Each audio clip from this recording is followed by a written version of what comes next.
Hi guys, this is Matthias, and I'm sorry that I have to interrupt your current show, but I have some breaking news. Some serious day-breaking news to report.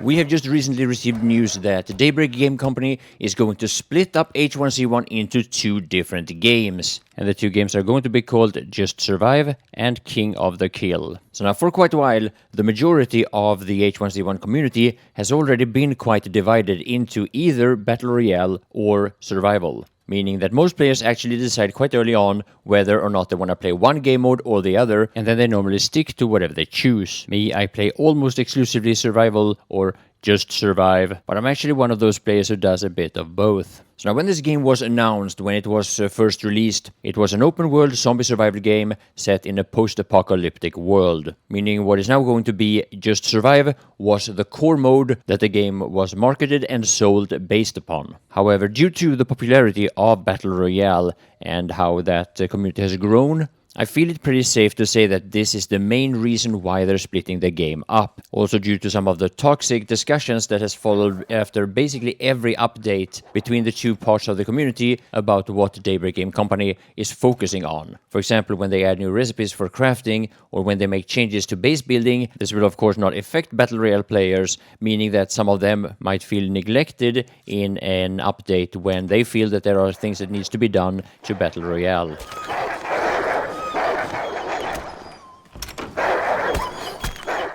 Same thing the other way around. When changes are made to, for example, weapons and armor, this is normally only focused on Battle Royale. And when this happens, a lot of survival players or just survive players have felt neglected. And this is probably more common. Hello. I surrender. Okay, I guess I don't. Now keep in mind when changes are implemented in updates, and I guess the best examples are changes to weapons for balance reasons, when they are changed for both game modes, or they have been in the past. Of course, this goes for all changes for as long as that feature is in both game modes, but when it comes to weapons being how weapons are used differently in Battle Royale compared to Just Survive, any change will have a very different effect. And keep in mind that all weapons that are in the game are in both game modes, except for in some situations when they have been forced to remove a certain weapon because it has caused a certain problem. The one obvious example that I'm talking about is of course the Molotov that was removed from Battle Royale because it caused game crashes.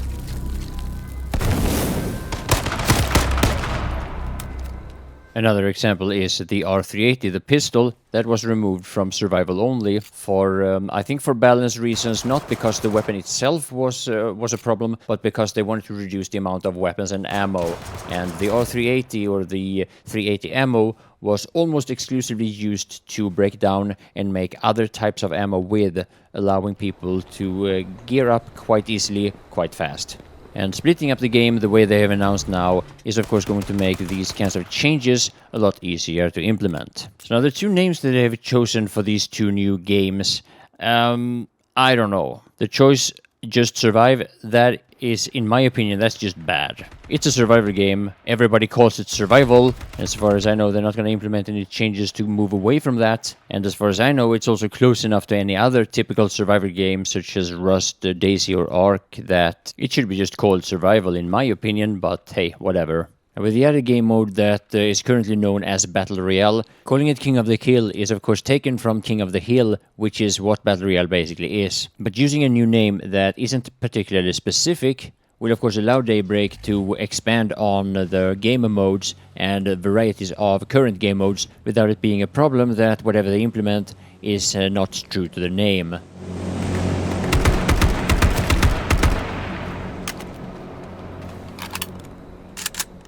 So now the split of this game is going to happen the 17th of February 2016, and for the ones of us who already have a copy of H1Z1, we will have both games when this happens. What that means is that if you don't have this game, and maybe you're watching this video and you're kind of thinking about it, if you want to buy it, now is a pretty good time.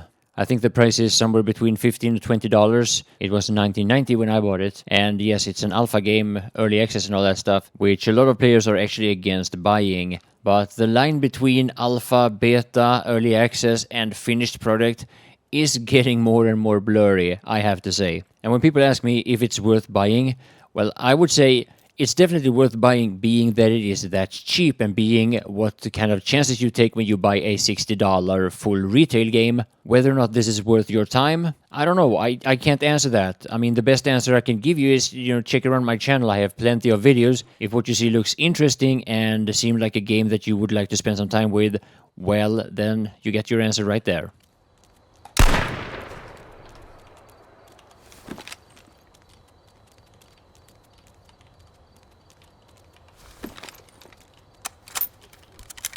You killed a bounty. Oh, sorry, man. Well, could you please don't, take my loot? I don't want to. Just was getting soon. Alright, just come back then. Now, the one thing that I would like to say about H1Z1 that was quite a unique experience for myself was that coming from the Battlefield games and Planetside 2 and all that, there was a lot more action in those games, but what those games lacks, and the same goes for all other shooters that I played, is the kind of build-up for every engagement that you will have in a survival game such as H1Z1. Now, the more I'm really into the game, the more I feel like we have a good thing going at the server, the more I care about doing good, the more this game can really get my heart pumping before, during, and after an engagement. And that was something that didn't really happen in a lot of other games that I played. Now, does this make H1Z1 unique compared to other survival games? I don't know, I doubt it, maybe. But if you come from the same background as I do with shooter games, and when I let you know my experience with this game, if that is something that attracts you, then again, I recommend you to buy this game. Is that you?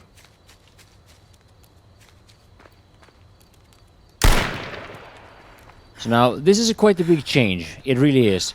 And I think there's a lot of people that are quite nervous about what this is actually going to mean to their favorite game mode. Honestly, I don't think there's going to be that many changes to begin with. I don't think this is going to affect the game all that much initially. But I'm going to be honest, something like this, a game splitting into two different games, I've never been part of it. It's never happened to any game that I've played in the past. But for whatever reason, I get the feeling that this is an indication that the game is doing at least somewhat good. Because, I mean, there wouldn't make any sense to split one game into two games if there was barely enough players for one game in the first place. Alright. Cool. On the other hand, this might also mean that the core game mode, which is what you see here, survival, or yeah, it's gonna take a while to get used to. Yeah, that this game mode is being more and more neglected, and that this is just a way for Daybreak to direct more resources to Battle Royale without taking too much criticism for it. And maybe it's not all that surprising actually, because as a player that has played both game modes basically since launch of the early access, to be fair, I did start playing Battle Royale a bit later. The survival mode, and yes, I will call it that for a while more, has always had a lot more problems. At least it seems like that to me. And I also get the feeling that the people, the community of the survival game mode has for quite a while been a lot more disappointed with in what direction this game is going. And when it comes to determining what problems is the biggest, I think the best indicator would be to check what made a player quit this game if you look among those players that actually were active and that really enjoyed it. From what I can tell, the number one reason, at least for survival, has been cheaters. Now, this goes back quite a while though, but the cheaters has been the number one reason why players have left this game, at least in my experience. But aside from that, you also have the problems that you can expect from an alpha game, which is, bad performance, servers that are not really up to the challenge, and a bunch of things happening that probably shouldn't happen later on in the game's development. Stop.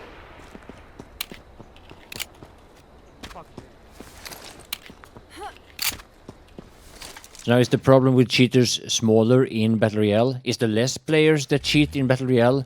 I don't know. Honestly, I don't think there's less players, but the effect cheaters has on survival is far more severe than in Battle Royale. There is no denying that. Anybody who say different doesn't play both game modes. That's just it. In survival, one cheater can just in a few minutes ruin the entire gaming experience for a whole community that has been built up for months. And that's because in the survival game mode, you have a lot of grinding that needs to be done if you decide to play the game that way, that is, having a big base and making sure that you have enough equipment so that everyone can be fully geared the moment they are at that base. In Battle Royale, being killed by a cheater, yeah, it sucks. You lose that Battle Royale. but you just spawn into the next battle royale and you're back in the game in a few minutes anyway. The things that you lost in survival, it's probably gonna take you days, if not weeks, to get back. It's a big difference.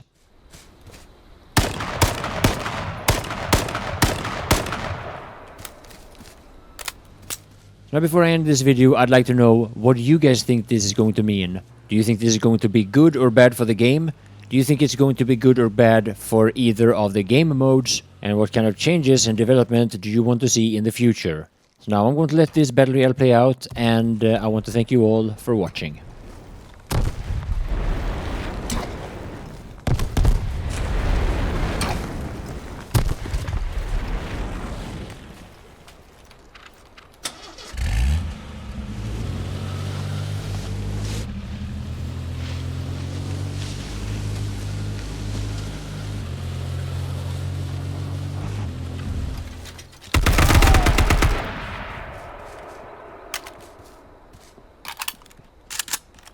Oh my god!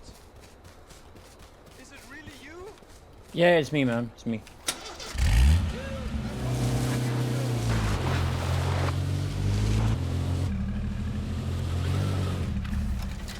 Dude, you know, I've never found the explosive tipped arrows. Well, And that's then easy I've to got find. killed from you. Oh my god! I'll make a video about it, man. I'll make a video about it. Oh, nice! Oh, you're so good, man. I love your videos. Have fun. Hopefully you win that shit. Thank you, man.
Good game.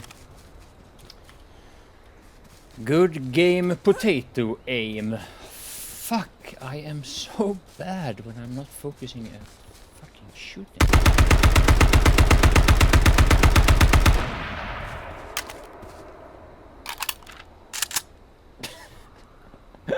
How the fuck can I win when I play that fucking bad?